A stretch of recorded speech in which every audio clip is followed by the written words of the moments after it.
اور اللہ نے رزق و دولت میں بعض کو بعض پر فضیلت دی ہے، تو جن لوگوں کو فضیلت دی ہے وہ اپنا رزق اپنے غلاموں کو تو دے ڈالنے والے ہیں نہیں کہ سب اس میں برابر ہو جائیں، تو کیا یہ لوگ نعمت الہی کے منکر ہیں؟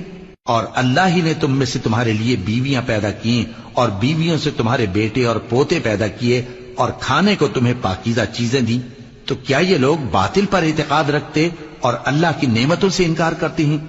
اور اللہ کے سوا ایسوں کو پوجتے ہیں جو ان کو آسمانوں اور زمین میں روزی دینے کا ذرا بھی اختیار نہیں رکھتے اور نہ کسی اور طرح کا مقدور رکھتے ہیں۔ تو لوگوں، اللہ کے لیے غلط مثالیں نہ بناؤ، بے شک اللہ جانتا ہے اور تم نہیں جانتے۔ اللہ ایک اور مثال بیان فرماتا ہے کہ ایک غلام ہے جو بالکل دوسرے کے اختیار میں ہے اور کسی چیز پر قدرت نہیں رکھتا، اور ایک ایسا شخص ہے جس کو ہم نے اپنے ہاں سے بہت سا مال طیب عطا فرمایا ہے اور وہ اس میں سے رات دن پوشیدہ اور ظاہر خرچ کرتا رہتا ہے، تو کیا یہ دونوں شخص برابر ہیں؟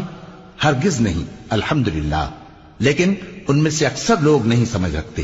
اور اللہ ایک اور مثال بیان فرماتا ہے کہ دو آدمی ہیں، ایک ان میں سے گونگا اور کسی کا غلام ہے بے اختیار و ناتواں کہ کسی چیز پر قدرت نہیں رکھتا اور اپنے مالک کو دوبھر ہو رہا ہے، وہ جہاں اسے بھیجتا ہے کبھی اچھی خبر نہیں لاتا۔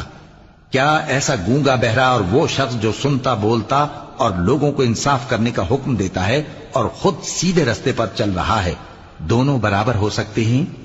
اور آسمانوں اور زمین کا بھید اللہ ہی کے پاس ہے، اور اللہ کے نزدیک قیامت کا آنا یوں ہے جیسے آنکھ کا جھپکنا، بلکہ اس سے بھی جلتر۔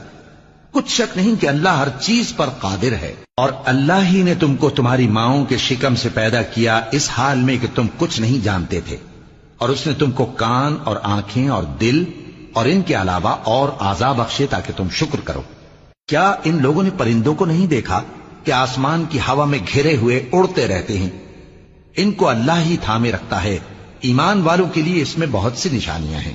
اور اللہ ہی نے تمہارے لیے گھروں کو رہنے کی جگہ بنایا، اور اسی نے چوپایوں کی کھالوں سے تمہارے لیے ڈیرے بنائے جن کو تم ہلکا پھلکا دیکھ کر سفر اور حضر میں کام میں لاتے ہو، اور ان کی اون اور پشم اور بالوں سے تم اسباب اور برتنے کی چیزیں بناتے ہو جو مدت تک کام دیتی ہیں۔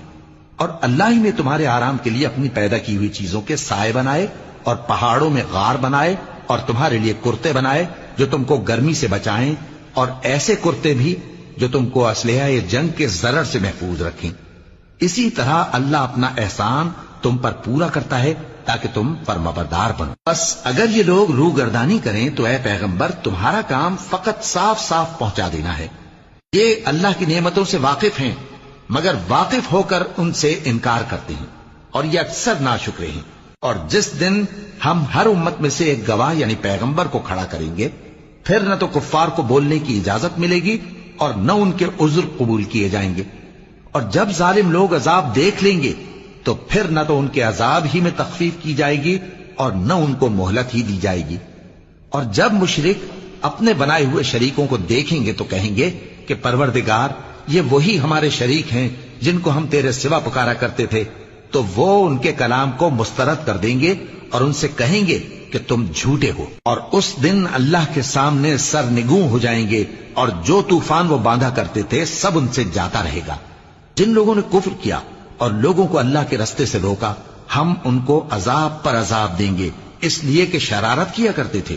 اور اس دن کو یاد کرو جس دن ہم ہر امت میں سے خود ان پر گواہ کھڑے کریں گے، اور اے پیغمبر تم کو ان لوگوں پر گواہ لائیں گے۔